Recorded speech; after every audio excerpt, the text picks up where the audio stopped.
90살 할머니가 스마트폰을 들고 말했습니다. 자, 오늘은 손주들한테 편집 기술 배운 거 써볼게요. 그녀는 유튜브 영상을 편집하고 있었어요. 구독자 10만 명을 보유한 유튜버였죠. 저는 그 장면을 보며 카메라를 멈출 수가 없었습니다. 이건 제가 알던 노년이 아니었어요. 스페인에서 온 저는 한국을 고령화 사회로만 알고 있었습니다. 늙고 지친 나라일 거라고 생각했죠.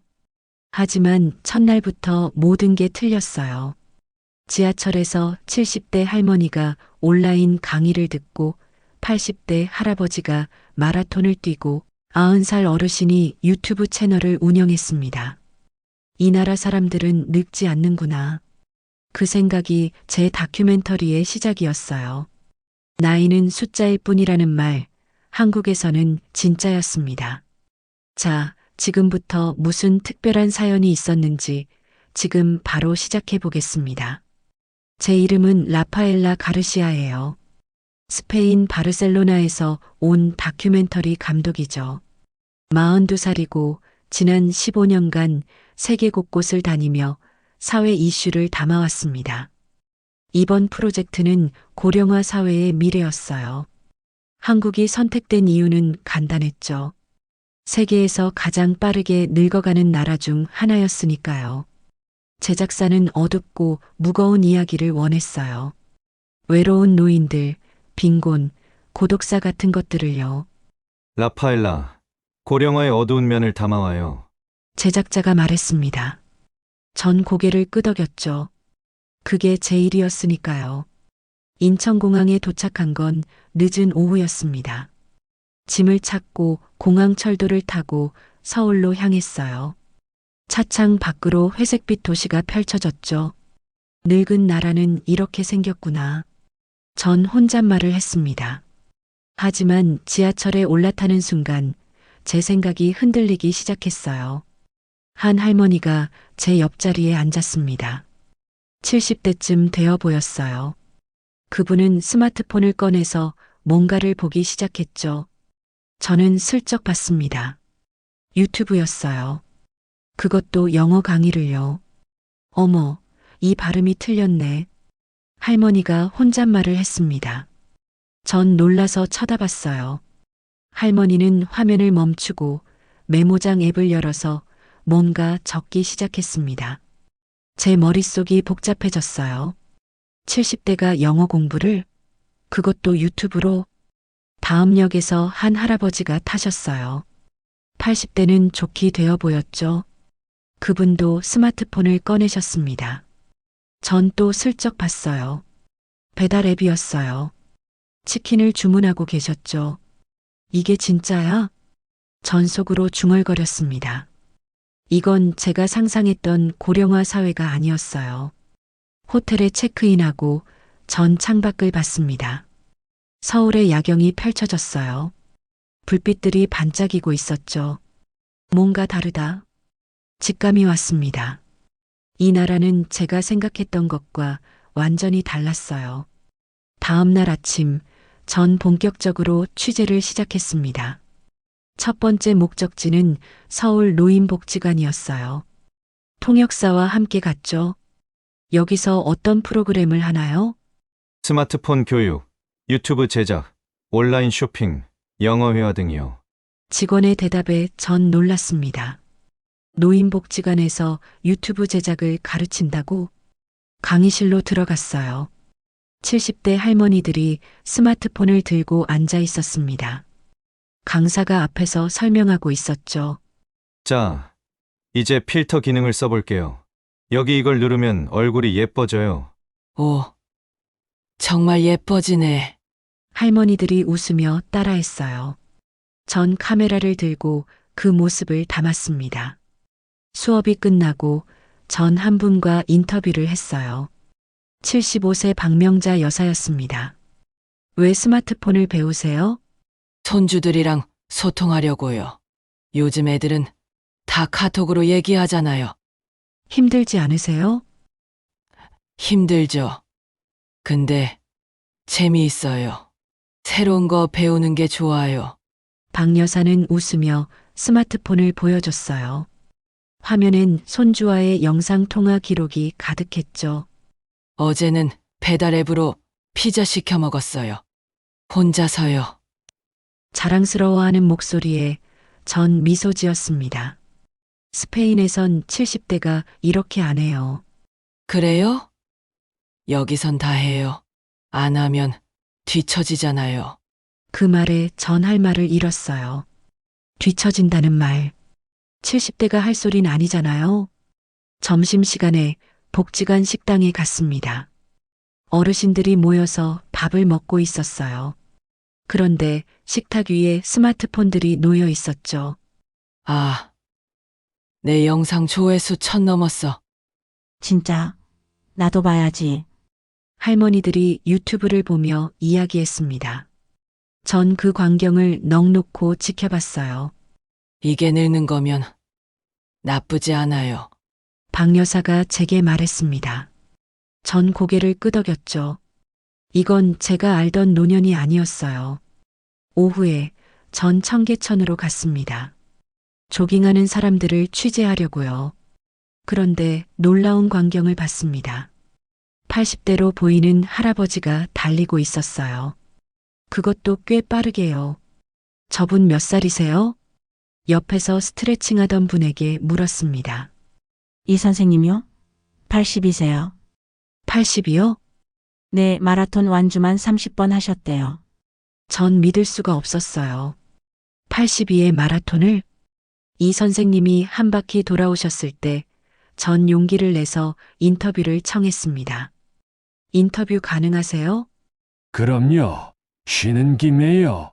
이 선생님은 땀을 닦으며 웃었습니다. 왜 아직도 달리세요? 아직 출 이유가 없으니까요. 그 대답이 제 가슴에 박혔어요. 힘들지 않으세요? 힘들죠. 근데 달리면 살아있다는 느낌이 들어요. 심장이 뛰고, 숨이 차고, 땀이 나잖아요. 그게 좋아요. 가족들은 뭐라고 해요? 걱정하죠. 근데 전 괜찮아요. 제 몸은 제가 제일 잘 아니까요. 이 선생님은 다시 달리기 시작했습니다. 전 그 뒷모습을 카메라에 담았어요. 82세의 뒷모습은 50대처럼 보였습니다. 그날 저녁 전 호텔로 돌아와 촬영한 영상들을 봤어요. 스마트폰 쓰는 할머니, 달리는 할아버지. 이건 제가 찍으려던 다큐가 아니었죠. 뭔가 잘못됐어. 전 혼잣말을 했습니다. 하지만 동시에 흥분됐어요. 이게 진짜 이야기잖아요? 다음 날 전 경복궁으로 갔습니다. 관광객들을 안내하는 자원봉사자들을 취재하려고요. 광화문 앞에서 한 할머니가 외국인들에게 영어로 설명하고 있었습니다. 전 가까이 다가갔어요. This is GYEONGBOKGUNG 팰러스 빌트인 1395. 유창한 영어였어요. 발음도 정확했죠. 전 놀라서 끝까지 들었습니다. 설명이 끝나고 전 할머니께 다가갔어요. 안녕하세요. 인터뷰 좀 해도 될까요? 물론이에요. 할머니는 미소 지었습니다. 명함을 주셨는데 이름은 김순자, 나이는 84세였어요. 84세세요? 네, 왜요? 많아요? 아니, 영어를 너무 잘하셔서요. 고맙네요. 3년 전부터 배웠어요. 3년 전이요? 그럼 81살 때 시작했죠. 전 할 말을 잃었습니다. 81살에 영어 공부를 시작했다고? 왜 배우셨어요? 외국 사람들한테 우리나라 소개하고 싶어서요. 한국이 얼마나 좋은지 알려주고 싶었어요. 힘들지 않으셨어요? 힘들었죠. 처음엔 알파벳도 헷갈렸어요. 근데 포기하기 싫었어요. 배우고 싶었거든요. 김할머니는 자랑스럽게 말했습니다. 한국에서는 나이보다 배움을 중시해요. 배우고 싶으면 배우는 거예요. 나이는 상관없어요. 그 말이 제 마음을 울렸어요. 며칠 뒤 전 신기한 소식을 들었습니다. 70대 여성 댄스팀이 있다는 거예요. 이름은 실버킨즈였죠. 공연장을 찾아갔습니다. 작은 무대였지만 객석은 꽉 찼어요. 대부분 젊은 사람들이었죠. 음악이 시작되고 할머니들이 무대에 올랐습니다. 70대였지만 춤은 20대처럼 추셨어요. 격렬하고 에너지 넘쳤죠. 전 넋놓고 봤습니다. 이게 가능한 일인가? 공연이 끝나고 관객들이 박수를 쳤어요. 환호성도 터졌죠. 할머니들은 땀을 흘리며 웃었습니다. 무대 뒤에서 전 리더인 이영자 할머니와 인터뷰했어요. 72세에 댄스를 하시다니 놀라워요. 놀랍긴요. 그냥 좋아서 하는 거예요. 힘들지 않으세요? 힘들죠. 근데 무대에 서면 다 잊어버려요. 관객들이 좋아하는 게 보이거든요. 가족들은 뭐라고 해요? 처음엔 반대했죠. 나이 먹고 무슨 춤이냐고. 근데 지금은 응원해요. 제가 행복해 보이니까요. 이 할머니는 웃으며 말했습니다. 몸이 젊어야 마음도 젊어요. 우린 안 늙을 거예요. 그 말에 전 눈시울이 붉어졌어요. 이들은 정말 늙지 않는 사람들이었습니다. 일주일쯤 지났을 때 전 가장 놀라운 취재를 하게 됐어요. 90살 유튜버가 있다는 소식을 들었거든요. 전라도의 한 시골 마을로 갔습니다.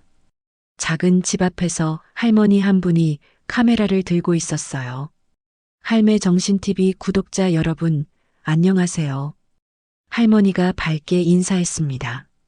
전 멀찍이서 그 모습을 봤어요. 촬영이 끝나고 전 다가갔습니다. 안녕하세요. 인터뷰 좀 해도 될까요? 그럼요, 어서 오세요. 할머니는 반갑게 맞아줬어요. 집 안으로 들어가니 컴퓨터와 장비들이 있었습니다. 유튜브 하신 지 얼마나 됐어요? 5년 됐어요. 5년이요? 그럼 85살 때 시작하신 거네요? 맞아요. 손주가 가르쳐 줬어요. 할머니는 컴퓨터를 켜서 채널을 보여줬습니다. 구독자가 10만 명이 넘었어요. 대단하세요. 어떤 콘텐츠를 만드세요? 시골 생활이요. 밥 가꾸고 밥 해먹고 그런 거요. 근데 젊은이들이 좋아해요. 편집은 어떻게 해요? 직접 해요. 처음엔 어려웠는데 지금은 할만해요. 할머니는 편집 프로그램을 열어서 보여줬습니다. 능숙하게 다루셨어요. 왜 유튜브를 하세요? 심심해서요. 그리고 젊은이들한테 뭔가 알려주고 싶어서요. 뭐요? 살아보니 별거 없다고요. 나이 먹는 게 무섭지 않다고요. 할머니는 웃으며 말했습니다. 전 그 순간 눈물이 날 것 같았어요. 젊은이들이 댓글로 고맙다고 해요. 할머니 보고 용기 얻는데요. 그럼 전 기분이 좋아요. 가족들은 뭐라고 해요? 자랑스러워해요. 우리 엄마 유튜버래요. 할머니는 자랑스럽게 말했습니다. 전 할머니의 손을 잡았어요. 당신은 정말 멋져요. 아니에요. 그냥 재미로 하는 거예요. 그날 저녁 전 할머니네서 밥을 먹었습니다. 직접 지은 쌀로 만든 밥이었어요. 맛있었죠.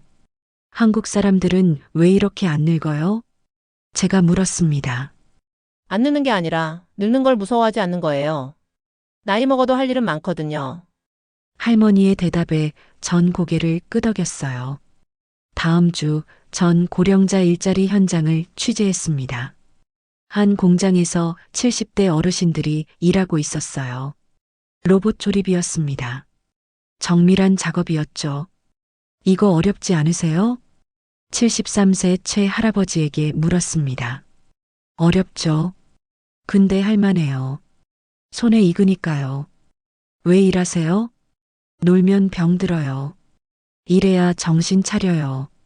최 할아버지는 웃으며 말했습니다. 그리고 돈도 벌고 보람도 있고요. 나이 먹었다고 쓸모없는 건 아니거든요. 전 그 말에 감동받았어요. 휴게실에서 여러 어르신들과 이야기를 나눴습니다. 한국에서 나이 먹는 게 어때요? 괜찮아요. 할 일이 많아서요. 젊은이들이 무시하진 않아요? 가끔은요. 근데 우리도 노력하니까 인정받아요. 한 할머니가 말했습니다. 우린 경험이 있어요. 그게 무기예요. 그 말에 모두가 고개를 끄덕였어요. 며칠 뒤 전 한 노인 부부의 집을 방문했습니다. 78세 부부였어요. 아침에 함께 조깅을 하고 점심엔 함께 요리를 하고 저녁엔 함께 영화를 봤죠. 비결이 뭐예요? 제가 물었습니다. 매일 아침 서로에게 오늘도 잘 살아보자라고 말해요. 그게 다예요. 아내가 대답했습니다. 나이 먹는 게 무섭지 않아요?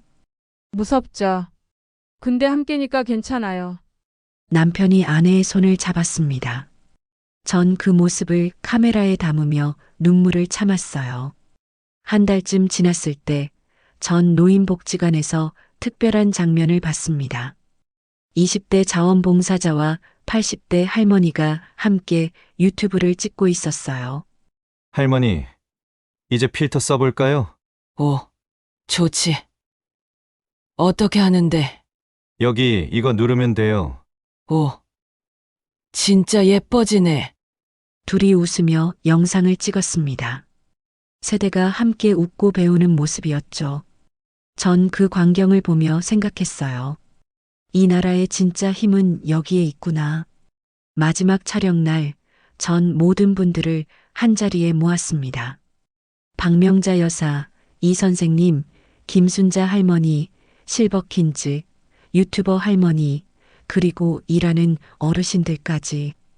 여러분 덕분에 제 다큐가 완성됐어요. 감사해요. 아니에요. 우리도 재미있었어요. 모두가 웃었습니다. 하나만 물어볼게요. 여러분은 왜 이렇게 안 늙어요? 잠시 침묵이 흘렀어요. 그리고 박 여사가 말했습니다. 안 늙는 게 아니라 늙는 걸 즐기는 거예요. 이 선생님이 이었습니다. 나이는 숫자일 뿐이에요. 중요한 건 마음이죠. 김할머니도 말했습니다. 배우고 싶으면 배우고 하고 싶으면 하는 거예요. 나이는 핑계일 뿐이에요.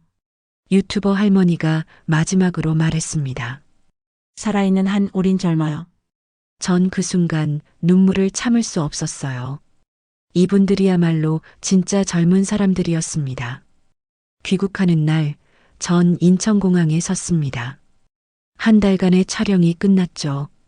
처음 한국에 왔을 때, 전 어둡고 무거운 이야기를 찍으려 했어요. 하지만 나온 건 가장 밝고 희망찬 이야기였습니다. 비행기에 올라 자리에 앉았어요. 노트북을 열고 다큐 제목을 적었습니다. 0에70 늙지 않는 나라, 대한민국. 편집하면서 전 모든 장면들을 다시 봤어요. 스마트폰 배우는 할머니, 달리는 할아버지, 영어로 안내하는 할머니, 춤추는 할머니들, 유튜브 하는 할머니, 일하는 어르신들, 그리고 함께 웃는 세대들. 마지막 장면으로 제가 카메라 앞에 섰습니다. 한국의 어르신은 늙지 않는다. 그들은 여전히 배우고 사랑하고 도전한다. 이 나라의 진짜 젊음은 바로 그들이다. 나이는 숫자일 뿐이다. 중요한 건 살아있는 마음이다. 화면엔 미소 짓는 어르신들의 얼굴이 스쳐갔습니다. 그리고 마지막 자막. Age is just a number.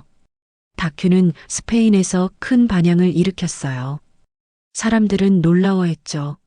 한국 사람들은 어떻게 저렇게 젊을 수 있죠? 비결이 뭐예요?